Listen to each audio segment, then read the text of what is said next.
నమస్కారం అండి. ఈరోజు ఇంకో మంచి కథ తెలుసుకుందామా? వైకే సంధ్య శర్మ గారు రచించిన 'కేర్ టేకర్' అనే కథను విందామా?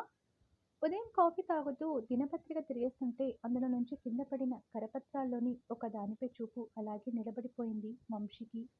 దినపత్రికను పక్కకు పెట్టి ఆ కరపత్రాన్ని చేతిలోకి తీసుకొని అందులో ఉన్న సమాచారాన్ని సరాసరి గదిలో మంచంపై కదలలేని స్థితిలో ఉన్న తల్లి సుభద్రకు చూపించాడు.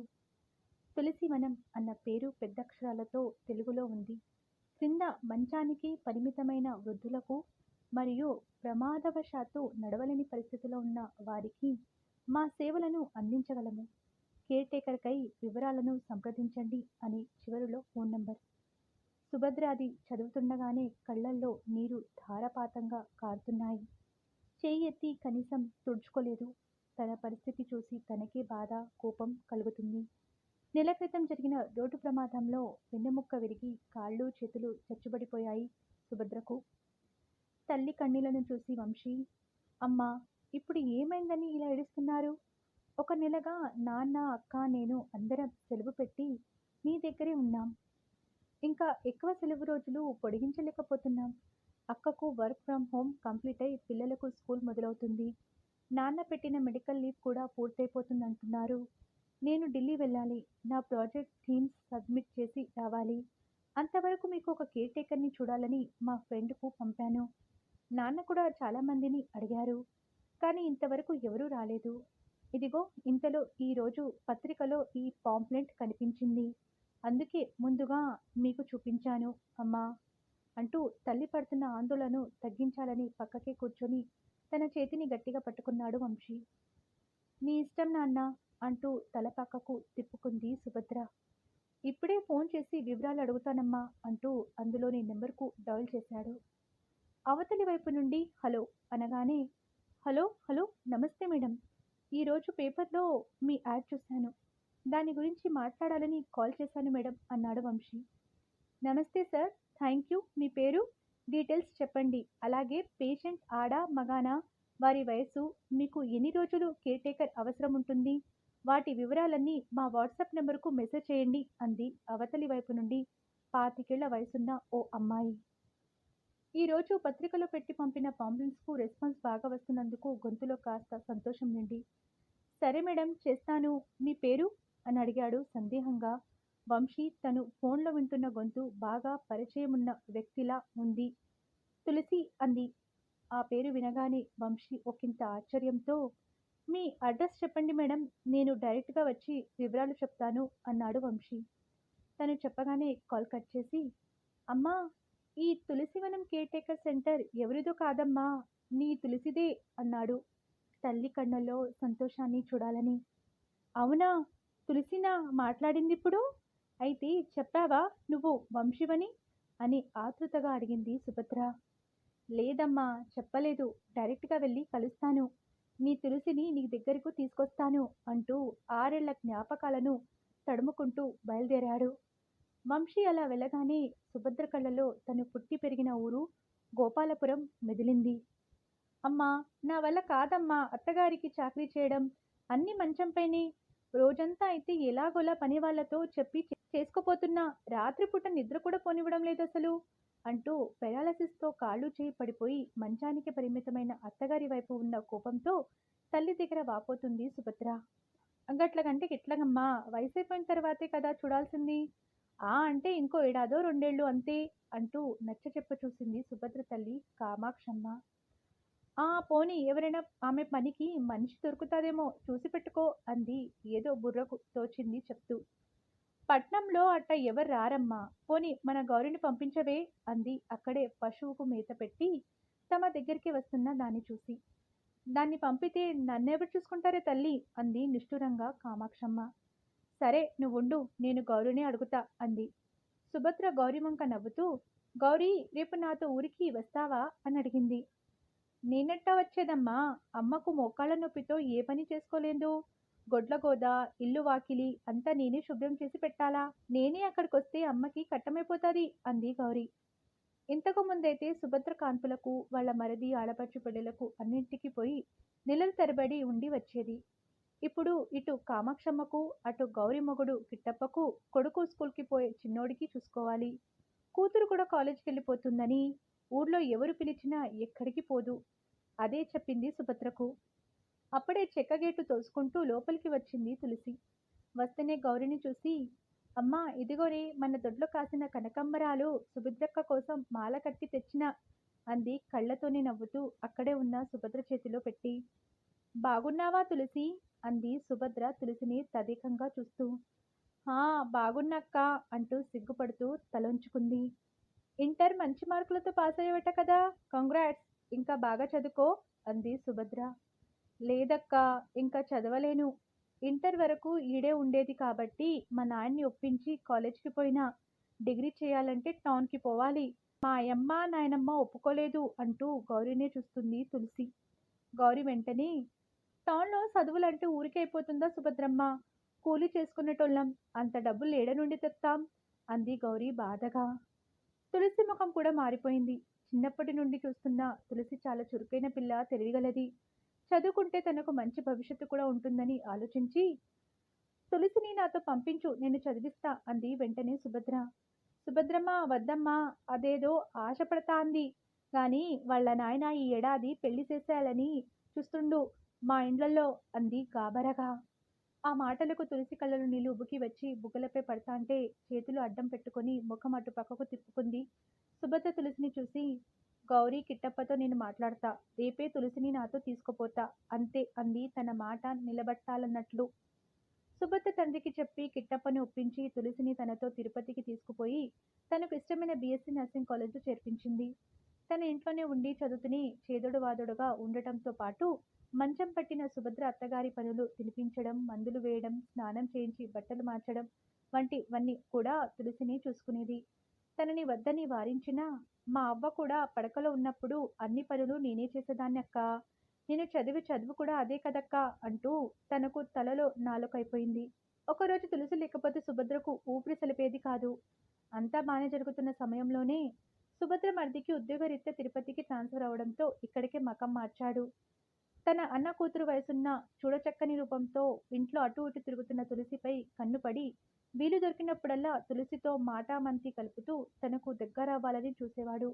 తులసి చదువు పేరుతో తప్పించుకునే తిరిగినా తల్లి గదిలో ఉండి తనకు తినిపించేటప్పుడో, తనకు మందులు వేసేటప్పుడో ఎదురుగా ఉండి తినేసేలా చూసేవాడు. సుభద్రకు చెప్పాలని చాలాసార్లు ప్రయత్నించినా తనను చదివిస్తూ ఆదరిస్తున్న ఇంట్లోని వారికే గొడవలొస్తాయేమోనని భయపడి చెప్పలేకపోయింది. సుభద్ర కూడా 2, 3 సార్లు మరిది తులసి వెనకాలే తిరగడం గమనించి వయసులో ఉన్న పిల్ల కొంచెం జాగ్రత్తగా ఉండమని చెప్పాలి అనుకుంది. ఇద్దరి మనసులోని మాటలు దేవుడికి కూడా వినిపించలేదేమో. ఓ రోజు సాయంత్రం ఎవరు లేని సమయం చూసుకుని తులసిని లొంగదీసుకోవాలని చూశాడు. సరిగ్గా అదే సమయంలోనే సుభద్ర భర్త రావడంతో తులసి భయంతో వారి తల్లి గదిలోకి పరుగులు తీసింది. తన కోరిక తీరలేదని కోపంతో తులసి తనపై మనసు పడిందని, తన అవసరాలు తీర్చమని పదే పదే నన్ను అడిగేదని, డ్రెస్సులు కూడా కొనివ్వమని బెదిరించిందని భార్యకు కొన్ని డ్రెస్సులు చూపిస్తూ అన్నకు చెప్పడంతో, పల్లెటూరు మనుషులు పల్లెటూరు బుద్ధులు, వీరికి ఎంత విలువ ఇచ్చినా ఇంట్లో పెట్టుకున్న కుక్కతోక వంకరే అన్నట్లు ఉంటారు అని కోపంతో సుభద్ర ముందే అనడంతో, తప్పు చేసిన వాడిని వదిలేసి తనది తప్పన్నట్లు భర్త చూడటం సుభద్ర భరించలేకపోయింది. గుక్కపట్టి ఏడుస్తున్న తులసిని అక్కున చేర్చుకొని ఊరడించింది. నువ్వింకొక్క రోజు కూడా ఉండొద్దమ్మా తులసి. మానవ మృగాలు తిరిగే అడవి ఇది.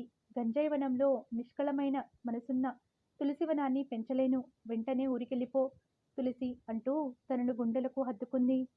అక్కా నేనేం తప్పు చేయలేదక్కా అంటూ తులసి సుభద్రోడిలో అలాగే పసిపిల్లలా ఒదిగిపోయింది. నాకు తెలుసమ్మా, నేను ప్రమాదాన్ని ముందే పసిగట్టాను. కానీ ఇంత తొందరగా దహనం చేయడానికి పూనుకుంటుందని తెలుసుకోలేకపోయాను. తప్పు నాదే. తులసి, నన్ను క్షమించు. నిన్ను ఒంటరిగా వదిలి వెళ్లాల్సింది కాదు అంది సుభద్ర.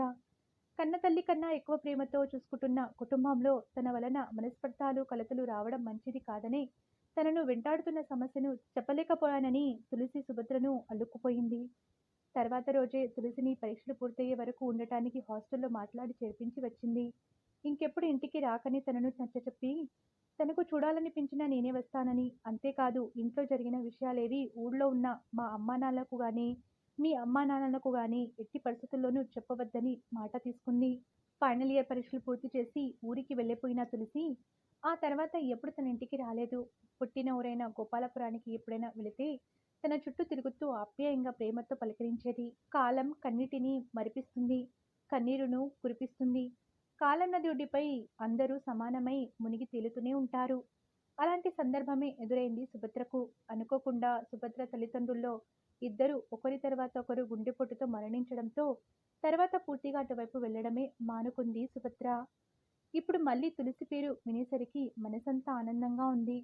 కొడుకు వంశీ తులసితో మాట్లాడతానన్నాడు. వెళ్ళి తనను తీసుకొస్తాడా?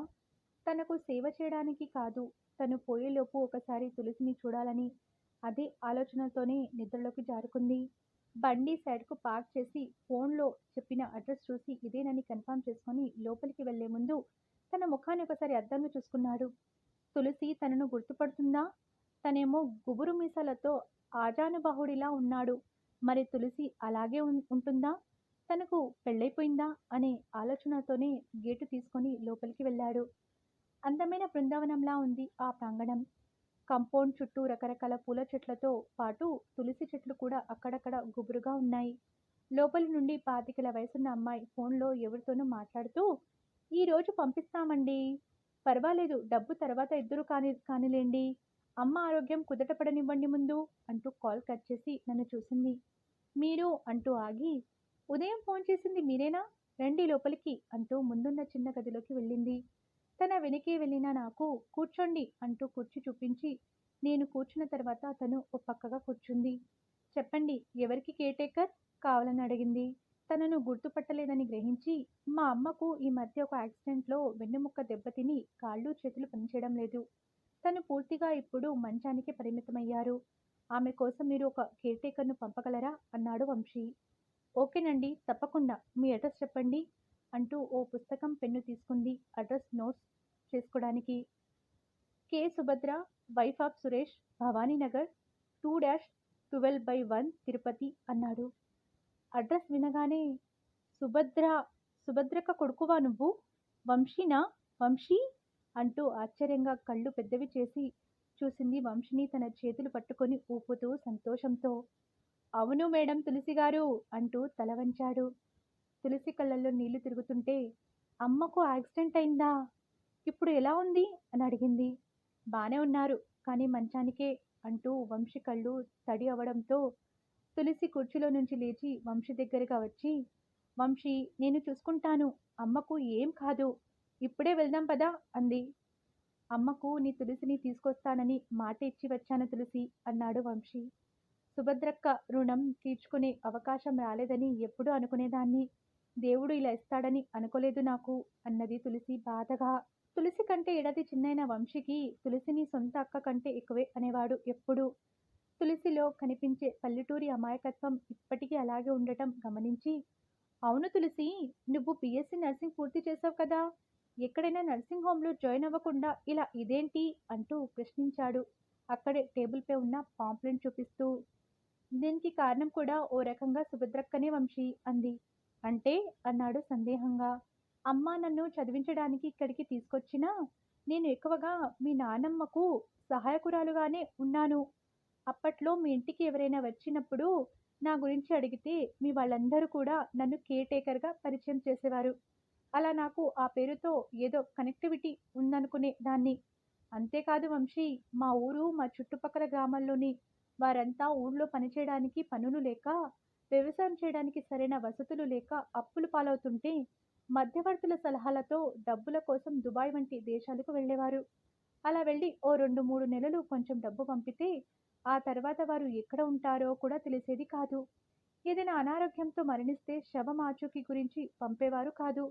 ఇక్కడ వారి కుటుంబాల్లోని పిల్లలు ఇటు తల్లి లేక, భర్తలు భార్య లేక వారు మద్యానికి బానిసలై వీధిన పడేవారు. అలాంటి వారిని ఎంతో మందిని చూశాను. ఇలా దేశ విదేశాలకు బానిసలుగా వెళ్ళే బదులు ఇక్కడే వారికి ఏదైనా పని చూపించగలిగితే బాగుండేదని ఆలోచించాను.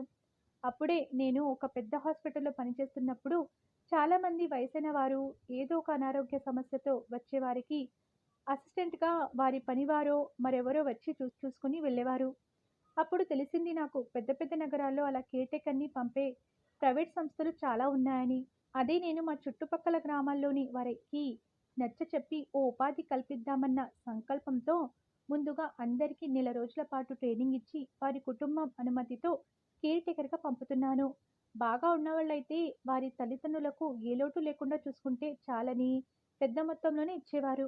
కానీ ఇక్కడ కూడా ఆడవారిని ప్రలోభపెట్టి వశం చేసుకునే తోడేళ్ళు ఉంటారని జాగ్రత్తగా అటువంటి మాయలకు లొంగకూడదని, అలాంటివి ఏదైనా మీకు అనుమానం వస్తే వెంటనే వచ్చేయాలని, ఇలాంటివి ఎన్నో ఆలోచించి ఓ అడుగు ముందుకు వేసి ఈ తులసి వనాన్ని పెంచుతున్నాను అంది తులసి వంశీకడలికి చూస్తూ.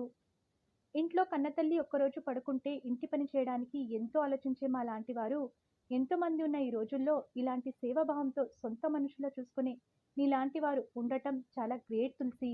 నీ స్నేహితుడిగా నేనెంతో గర్వపడుతున్నాను. ఇలాంటి ఓ ఆర్గనైజేషన్ మన ఊరిలోనే ఉందని నేనే అందరికీ చెప్తాను అన్నాడు వంశీ కనుబొమ్మలు ఎరిగేస్తూ గర్వంగా ఫీలై.